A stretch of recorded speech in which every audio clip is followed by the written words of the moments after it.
Hi, my name is Smriti Mundhra, and I'm the director of The Romantics, now streaming on Netflix. And you're listening to Trust Me, I Know What I'm Doing. Yeah. My name is Abhay, and I share conversations with talented and interesting individuals linked to the global Indian and South Asian community. It's informal and informative, adding insights to our evolving cultural expressions, where each person can proudly say, "Trust me, I know what I'm doing." Hi everyone. On this episode of Trust Me, I Know What I'm Doing, a conversation with filmmaker Smriti Mundhra, whose latest work on Netflix is titled The Romantics. Stay tuned.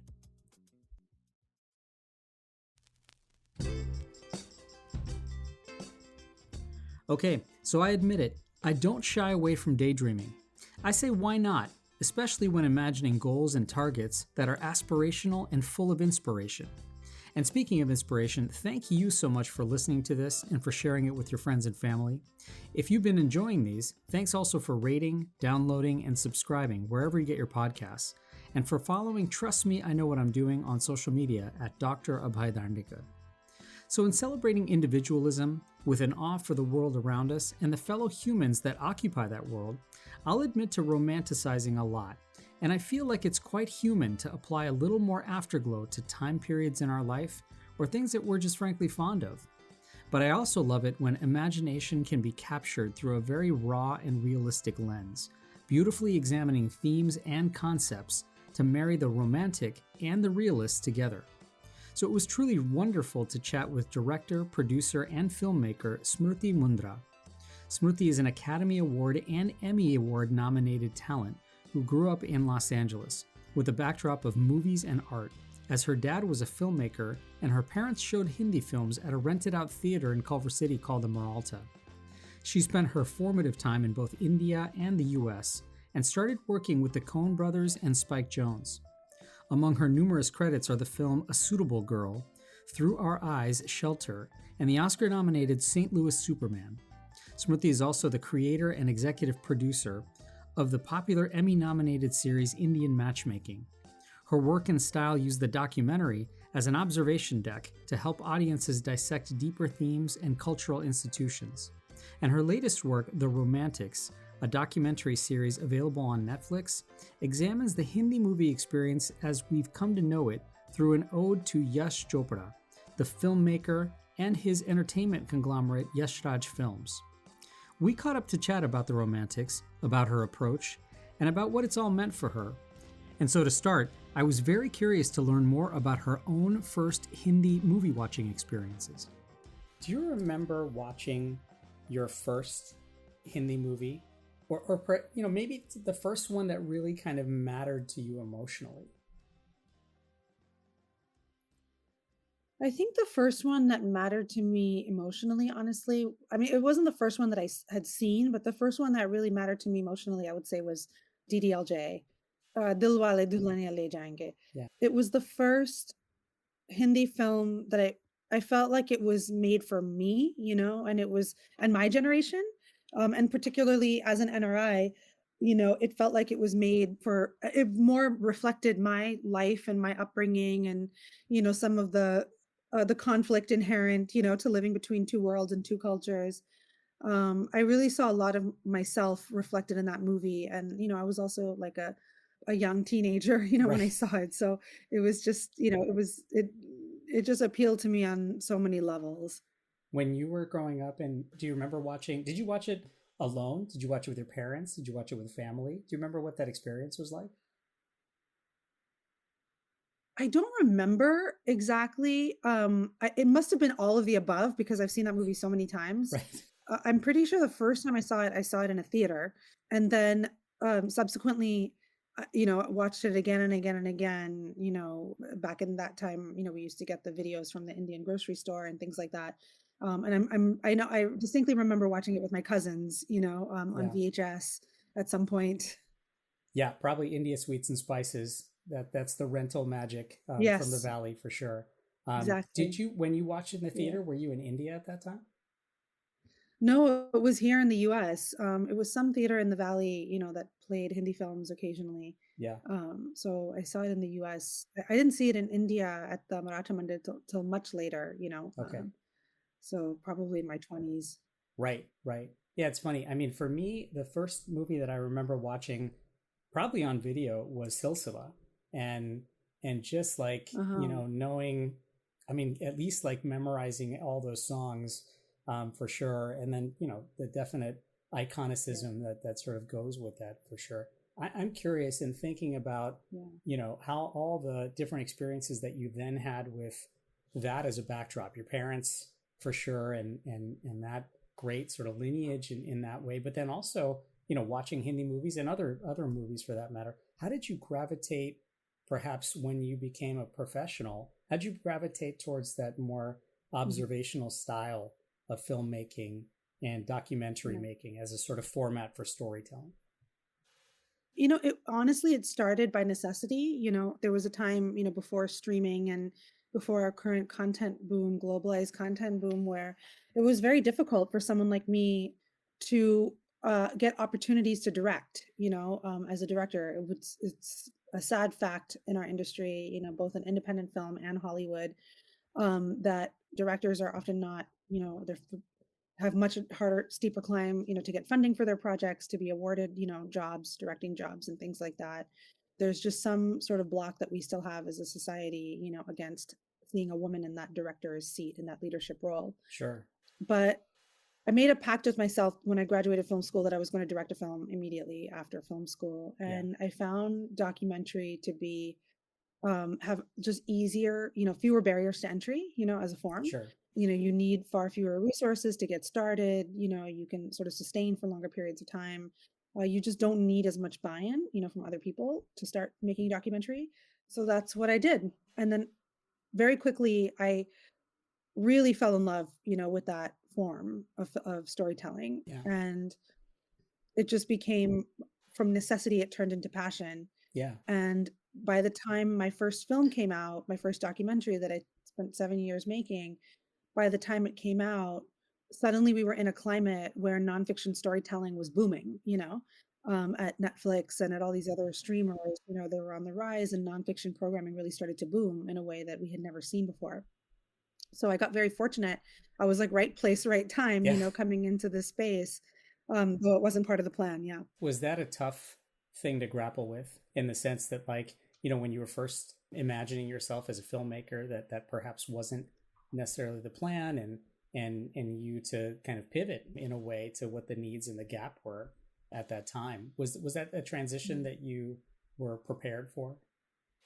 Yeah, I don't think I don't think once I started, I never looked back, and there was never any kind of pangs of regret, because I just so immediately fell in love with documentary filmmaking and nonfiction filmmaking. It was so invigorating.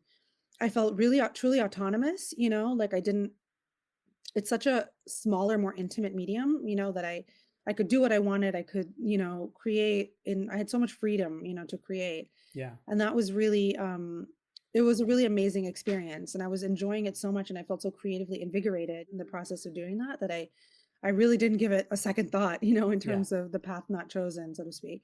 Is there sort of a different comfort with creating documentaries that you just can't find, perhaps, when you're making fiction stories or other kinds of Mhm. storytelling?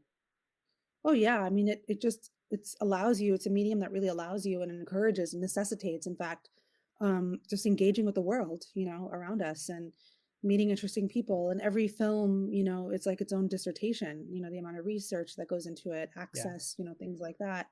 It's just a really creatively invigorating form, seeking things out, finding stories, compelling stories out in the real world, Yeah. and molding it, into a film. Are you the type of person that loves and kind of craves all the extra questions that get added to the storytelling that you're doing? Or is that can that sometimes be, wait, I gotta focus, I gotta get back to, what we're really trying to accomplish?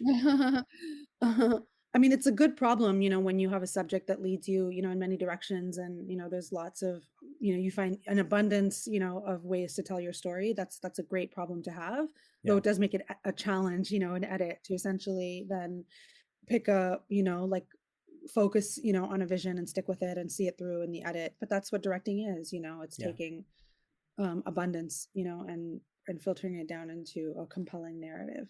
I was thinking of your work and trying to even imagine what that beginning process must have been like with the Romantics. But I was reminded of when Peter Jackson was diving into the Beatles, that treasure trove of like footage and archives. And I'm wondering if you had a method of even organizing or prioritizing in telling this story about the Chopras. Yeah, I think, we were very clear, my team and I from the very beginning, that we didn't want to just do a highlight reel of the best, most iconic films and the stories behind those films. That was sort of the low-hanging fruit, of our story, of our narrative.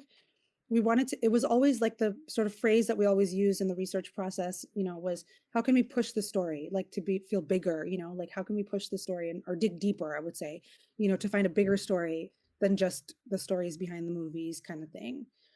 And that really led us to look at the historical context, at the time these films were being made, and try to make connections that way, and then dive deeper into personal stories, about the Chopras and the studio and what that meant, what that symbolized, in India at that time. And so we just kept sort of digging and trying to make those connections, try to see patterns and themes emerge. Did you have to, in some ways, kind of, because you were trying not to make a highlight reel, because you wanted to make it authentic and really kind of dive deeper, did you find that there were surprises along the way, in the sense that, like, wow, that was a completely unexpected twist, that we didn't expect perhaps in preparing for this? Yeah, I mean, I think one of the biggest surprises was in getting to know Aditya Chopra and really understanding how much intention and vision was behind what he built with Yash Raj Films, and how much, honestly, like Yash Raj Films, can be sort of credited to him. I mean, I think Sure. Yash Chopra is iconic as a filmmaker, and he was much more prolific as a director, than Aditya has been. But the idea for the studio and the vision for the studio, and the manifestation of that vision was all Aditya's. And it was really remarkable to see that, because I think you anticipate, the son of a very, respected and famous filmmaker is just going to follow in his father's footsteps, but he didn't follow in his father's footsteps. He took a leap on the moon, and did something completely so much bigger and, and different than what his father did. And that was a really interesting aspect to discover. With both you and Aditya as children of filmmakers, was there some sort of shared empathy that helped kind of form a little bit more of a bond, perhaps, or even just made it easier to connect? Oh yeah, definitely. I mean, I think one thing, at least that I really connected in hearing him tell his story, was this idea of being aware of one's privileges, and that really driving you to like want to prove your value, in the world, and prove your and you want to build upon, all the gifts that you've been given, as opposed to just coast along. And I think, we shared that drive. Obviously, Aditya had very big shoes to fill, in terms of his father, but I really, when he was talking about that drive of wanting to take his dad's legacy, to the next level, both out of respect for him, but also maybe in like some deep rooted way to want to prove that I'm not just here resting on my father's laurels. I'm here to drive the legacy forward. I really appreciated that, and that's definitely something that I've thought about and have felt. You're listening to Trust Me, I Know What I'm Doing. After a quick break, we'll come back to a conversation with filmmaker Smriti Mundhra. Stay tuned. Conversation. It's the antidote to apathy and the catalyst for relationships. I'm Abhay Dandekar, and I share conversations with global Indians and South Asians, so everyone can say, trust me, I know what I'm doing. New episodes weekly, wherever you listen to your podcasts.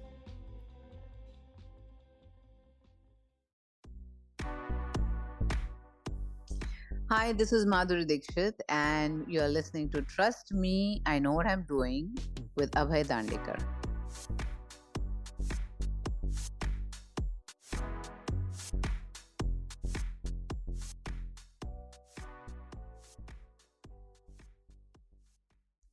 Hey, welcome back to Trust Me, I Know What I'm Doing. Let's rejoin our conversation with filmmaker Smriti Mundhra. I'm curious about one thing. What did you perhaps have to unlearn about yourself or in general to make this movie?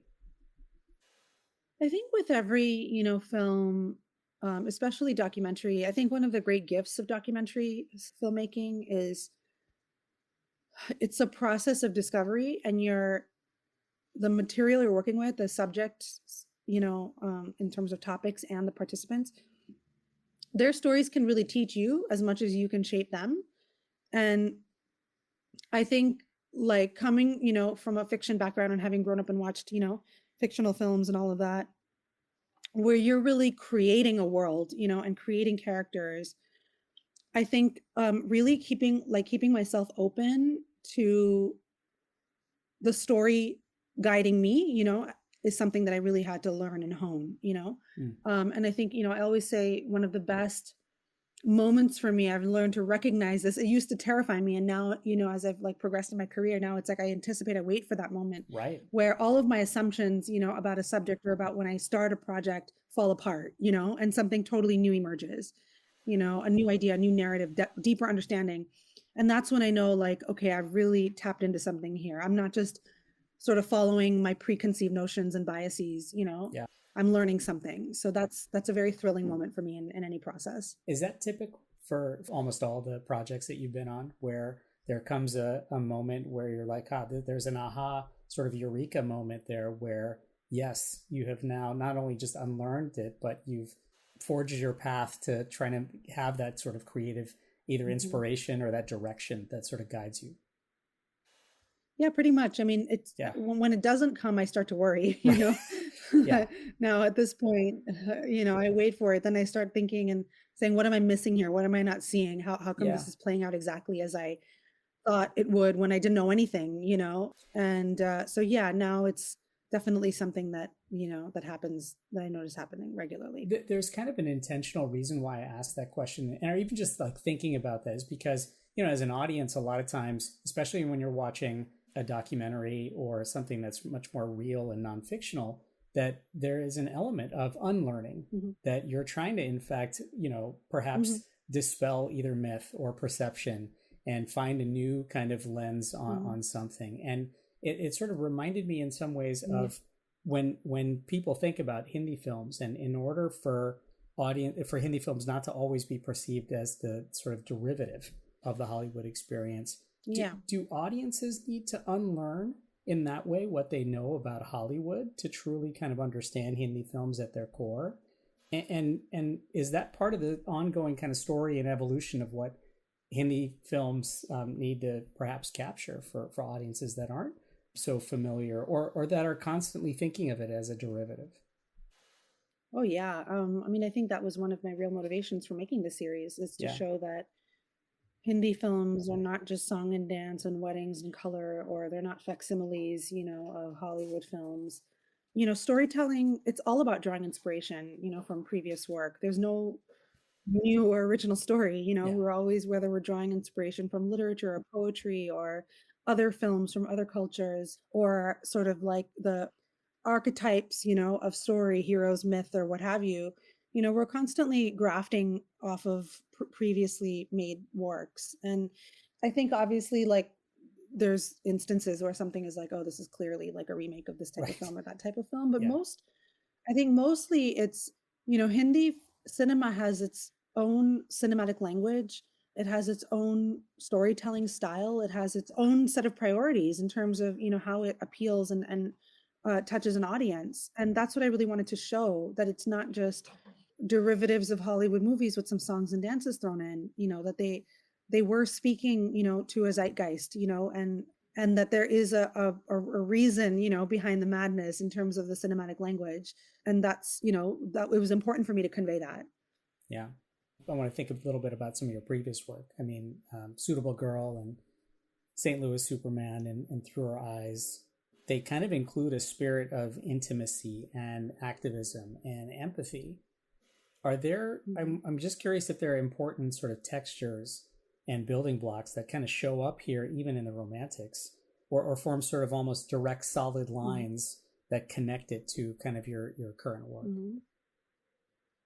Yeah. I mean, I think regardless whether my work, any particular film of mine, whether it falls on the more commercial side of the spectrum or, the more, I guess, stringent, verite documentary style, whatever the Yeah. format is or whatever the tone is of my storytelling, I think what I'm always seeking is drawing a deep emotional connection, to the participants in my work, helping an audience recognize like our shared sense of humanity, fears, joys, vulnerabilities, all of that.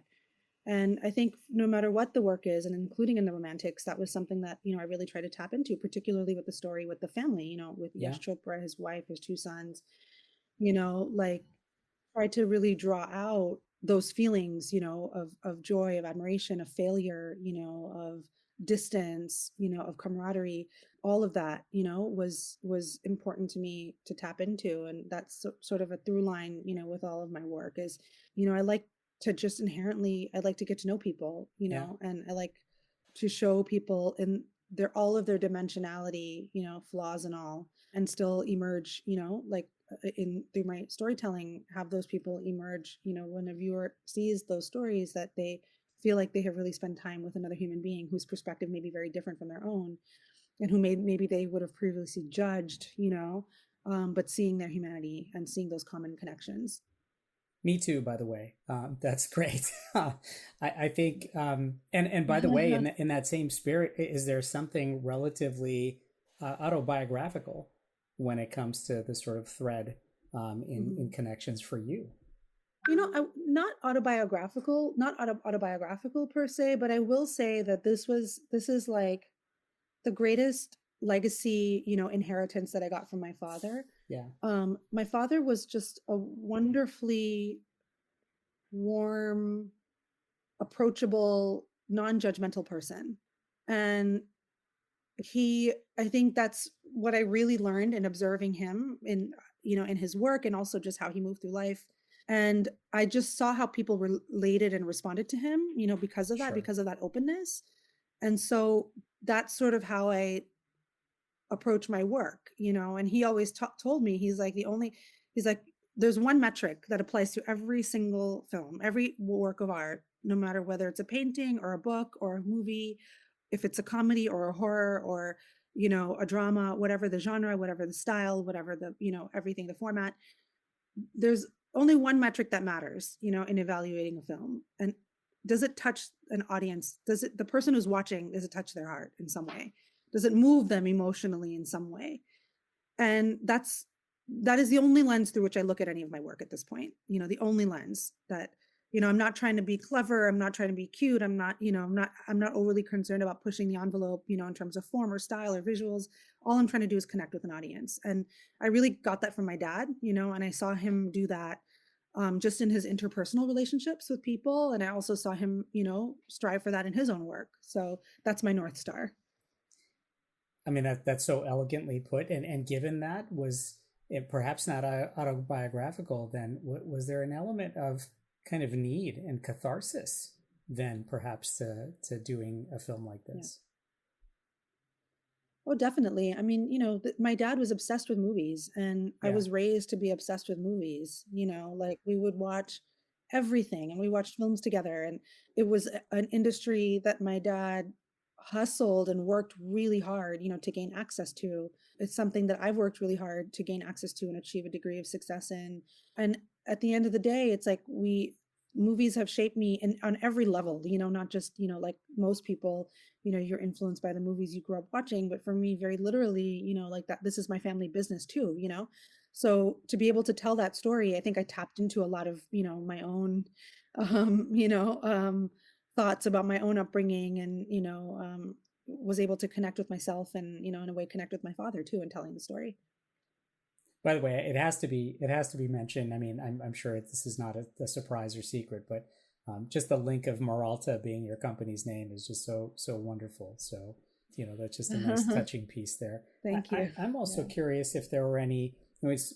Think about unexpected surprises, but were there any unexpected surprises about cultivating trust, particularly that you gleaned from some of the Mhm. actors or the stakeholders? that you met with in making this film? I mean, making those connections and understanding sort of their backstories behind what went into some of the filmmaking. I'm curious whether you found any other sort of surprising nuggets, particularly when it came to building those relationships and cultivating that trust with some of those stakeholders. Yeah, I mean, I think it's interesting because I think this is like one thing we have in common in that we have to put people at ease and earn their trust in a very short period of time, Yeah, and this is as a filmmaker, especially in documentaries, when I'm interviewing someone, I have just those few minutes, when we're setting up the cameras and the mics, right. to really get people to trust me and open up to me. Except you don't have someone behind you who's going to give them a vaccine in a second. So Yeah, that's true. I don't have to give them a shot or that's administer, right. what I mean? I don't have to do that. I just have to get them to, pour their heart out to me. There you go. But, I think that's something yeah, I always, I think it just comes into just an attitude that you walk into those rooms with. And again, this is something I learned from my dad. He had this remarkable ability to get people, to trust him and open up to him, Sure. in very like just immediately. And I think it's because he just conveys, like he always conveyed, and I always try to convey just like a sense of earnestness, about what I do. Like I'm not here to trick anybody. I'm not here to make an expose or embarrass Right. anybody or, anything like that. I'm genuinely here because I'm interested in what you have to say. And, I think you have something, very relevant to contribute, to this narrative. And I tell, all of my participants, interview participants to whatever degree they're interested, exactly what I'm doing. Yeah.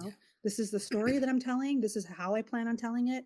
This is the role I think that you could play, in the telling of that story. These are the types of memories I would love for you to tap into. This is like sort of what I would love to get out of this interview. I just put it all on the table, Sure. from the very beginning.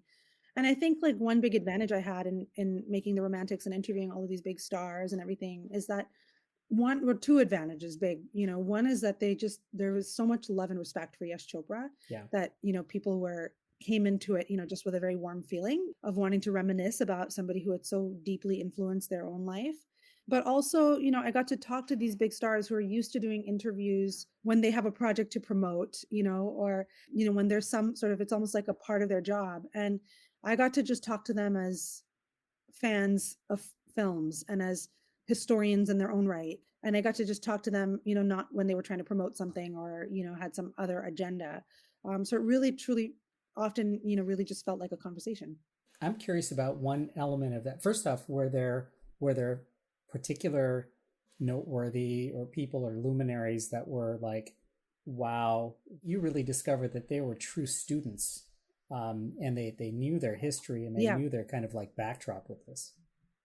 Yeah. I think, the one that immediately jumps out at me was Amitabh Bachchan. Yeah. He just is I mean, he's, of course, his career, has spanned so many decades at this point, but he is at a front row seat, and has in fact been a part of, so many big changes in the film industry. And then, his films and his, have impacted culture in so many ways. So he's just been part of this, big evolution that we've seen in India Yeah. over these last few years. But he also just, he just has such an amazing ability to contextualize, Sure. what Indian, history in a way, like, and he just gave me such great perspective, particularly in sort of the big cultural changes of the 90s and the 2000s, as globalization was setting in, and he just had incredible insights, and expressed them so beautifully, and Sure. so eloquently. So like for me in my position as a filmmaker, that was really a dream. Almost like someone who has that kind of longitudinal and institutional memory, and someone who can express that so well. You're listening to Trust Me, I Know What I'm Doing. After a quick break, we'll come back to our conversation with filmmaker Smriti Mundhra. Stay tuned. Every story told is a lesson learned, and every lesson learned is a story waiting to be told. I'm Abhay Dandekar, and I share conversations with global Indians and South Asians so everyone can say, trust me, I know what I'm doing. New episodes weekly, wherever you listen to your podcasts.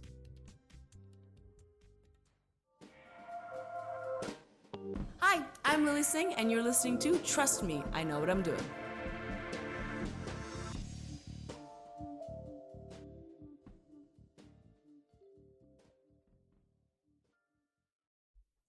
Welcome back to Trust Me, I Know What I'm Doing. I'm Abhay Dandekar, and let's rejoin our conversation now with filmmaker Smriti Mundhra. I was curious whether there's so much that goes back to kind of love and love stories, and are there elements of the love story in Hindi films that are still successfully Indian, meaning that they have Indian identifiers, or is it almost inevitable that that genre or the making of a Hindi love story inevitably melds and blends into the kind of Western or global influence that's all around it? It's interesting. I mean, I think there's like a lot of changes happening, with every generation. But I will say the one thing that still seems true of Indian culture, and therefore, I think still continues to be reflected in the movies, and especially the ways that romance is depicted in the movies, is that love is not, romantic love is not something that's separate, from family or uh, society, duty, all of these other concepts. It's not like, and I think in a lot of Western films, when you see romantic love and stories about romantic love, sometimes you don't even have a notion, that these characters have a family or, Right, anything right. beyond that. And I don't think, those elements are very separate, in Indian life. Like, obviously you see it, in sort of our marriage traditions. It's like a family affair, and then the whole family gets involved. And I think there's really a clear sense that a marriage impacts multiple generations. And so everybody kind of gets involved in that sense, and I think we still see that, a lot in Hindi films. It's not like two people, off living their lives, and I'm not saying that doesn't exist in Hindi films. Obviously Hindi films are evolving, and you see it.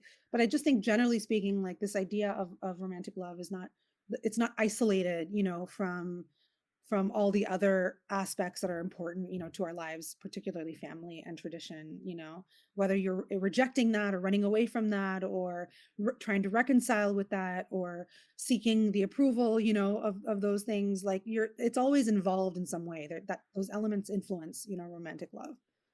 No, totally. And I mean, it definitely has so many influences, but it sounds like from your experiences that it's inescapable to tie in the tradition and the family and all the backdrop with that as well.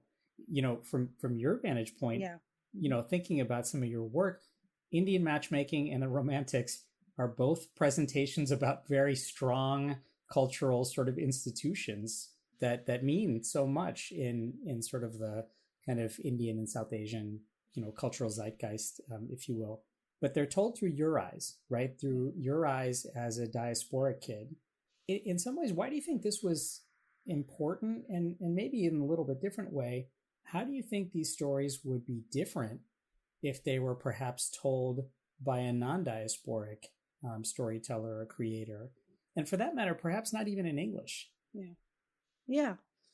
I think one of the advantages that I had in telling the story is that I'm both insider and outsider, I feel Indian enough to be able to understand in shorthand, some of these nuances, and cultural context, but I'm outside enough that I'm always asking questions. And I think, I don't know, like, I mean, I would never presume to say that a non-Indian couldn't do this work and tell the story. In fact, Sure. um, Rachel Dwyer wrote a biography of Yash Chopra, which is incredibly detailed and incredibly insightful, and clearly, like, she's not Indian. So, that I think that it's more about whether you have enough cultural context to know what you don't know, Right.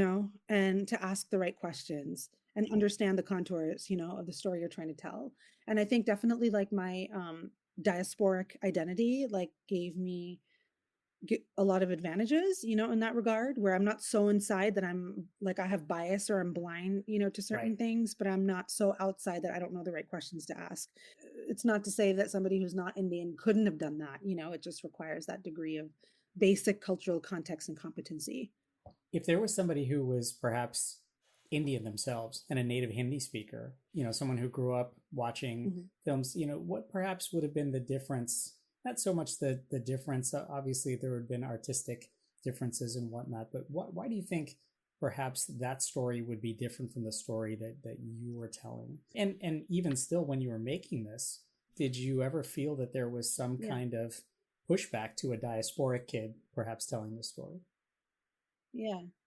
There was no pushback, and I don't know. Like, I think if there was somebody who was, Indian, native Indian in that sense, raised in India, Yeah, telling the story, and if this was all sort of done in Hindi, I think there might have been, in some ways, even more nuance, to the storytelling, like even just language, certain turns of phrase. Like we always say this, if you speak Hindi or if there's certain phrases like you can't translate. They're untranslatable, from Hindi. And maybe like some of that element would have creeped in, to make the whole thing feel more intimate. Um, but I also think maybe there was an advantage to the people that I spoke with looking to me like an outsider. So they would take the time to define and explain things that maybe they wouldn't, to sure. somebody who they viewed as sort of Indian, as a purely Indian as one of them. Maybe more patience perhaps with the questioning. Yeah, yeah, more patience. And sometimes it's helpful, right? Like when somebody is like just breaks concepts down, and explains them to you in their more simplest form, like you learn something from that, right? Like in trying to define these things, that alone, reveals the way it's defined reveals something. So, we didn't skip past any of that. I asked everyone to define everything for me. What is a Hindi film? Like, and maybe if there was a more of a cultural familiarity, that wouldn't have we would have bypassed some of that stuff. But I'm sure something else would have been gained, like if Right, that was right. the Yeah, case. no, there's So always a balance, yeah. to all of that. One thing that I was curious about also is that film and cinema and storytelling, they're great, great unifiers, right? They normalize Mhm. audiences, and the folks who are watching and ingesting those stories. And for you as a storyteller, Mhm. especially like thinking about the diversity of the work that you've been able to share, and particularly also in the disparities that are Mhm. sometimes inherent in some of those Mhm. audiences. I mean, I think about the person who's in a cinema hall who's a South Asian diasporic person, or even an native Indian who's the tech CEO and the cab driver, or the person who's Mhm. a parent or a caregiver at home. And when they watch that movie or cinema, that kind of links and binds them together. But when the movie's over, there's perhaps no more bridge other than the memory of what they just shared. And I'm curious, like Yeah. for you, like Yeah. how does your work as a filmmaker maybe accelerate more connections beyond the craft or the art that you present, and if that's even possible? Yeah. I mean, I don't necessarily agree that that connection dissipates, when that tech CEO and that cab driver leaves the movie theater. Sure. I think movies I don't remember which filmmaker. Some filmmakers said that movies are essentially they're empathy machines. They condition you to empathize with people, who you might never otherwise encounter in life, or whose perspective you might not share. That's like what the job of movies is. And I think, when a tech CEO watches a beautiful film about a cab driver, they might go out and look at cab drivers differently. Right, They right. might look at people, and that's just an example, but you see people, your empathy for humanity expands. I mean, that's the most idealistic aspiration, I would say, of movies. Now, I think it's a double-edged sword, because when you have an empathy machine, you also have and you have filmmakers, and you have a system, an industry, whatever it may be, systemic forces that are, how do I say, determining which stories deserve that empathy, which stories deserve that context and that nuance and that deep look. Then you're also kind of conditioning people of, to telling them of who they can identify with and who they can't. And so I think it's like a responsibility of filmmakers, and systemically, I don't mean any individual filmmaker, but I mean systemically, for film industries or entertainment, to diversify the storytelling, so we're not only ever empathizing with, white male protagonists, Sure. or upper caste Indians, or Yeah. North Indian people. Like, we need, and that's where independent film is really valuable and really important, and documentary as well, is really important because it's usually independent film and documentaries that are pushing, those boundaries of empathy, that are finding stories, that you might, and bringing them to the world that we might not otherwise, engage with. Yeah, hopefully. I mean, and maybe the structural or the power to make those structural changes prevents that dissipation from happening, and accelerates the empathy, like you're talking about. We started by chatting about you watching Hindi movies early on and some of your first sort of memories of that. I wanted to know, as a filmmaker, how much does nostalgia and perhaps romanticism steer or govern your work? Are you yourself a romantic? Definitely. I said before, like, by nature, I'm not cynical. By nature, I approach my work with a lot of, earnestness. And I think nostalgia is like, goes hand in hand with that, like nostalgia is a powerful, powerful vein to tap into. It's incredibly powerful. It's joyous and it's painful, and it makes us, seeing how far we've come makes us strive to do better and do more. And I really, I mean, honestly, it was the romantics that really showed me how powerful that was. This was the first project that I really explored so fully that theme. It's been amazing and remarkable to see. I didn't expect, I anticipated that people would enjoy the series, because it's movies, it's celebrities, there's just a lot there for people to enjoy. I didn't anticipate how emotional it was going to make people. And that's been a real, learning lesson for me, is that it's a powerful emotion, and, we should utilize it, as filmmakers in our work. Well, I'm sure that people are going to be highly nostalgic after seeing your work, past, present, and future. So, Smriti, thank you so much for joining us. What a treat to have a conversation with you, and I hope we can have you join us again sometime down the road. Thank you so much, Abhay. This was truly a wonderful interview, so thank you. Thanks again, Smriti. And you can check out the 4-part Romantic series on Netflix. And a quick shout out, if you're interested in a story about 2 women of color helping to uncover a conspiracy that threatens the survival of humanity, then please check out a new science fiction detective novel by my friend J.G. Nair called Invisible Sun, Solar Eclipse, available now on Apple Books. Till next time, I'm Abhay Dandekar.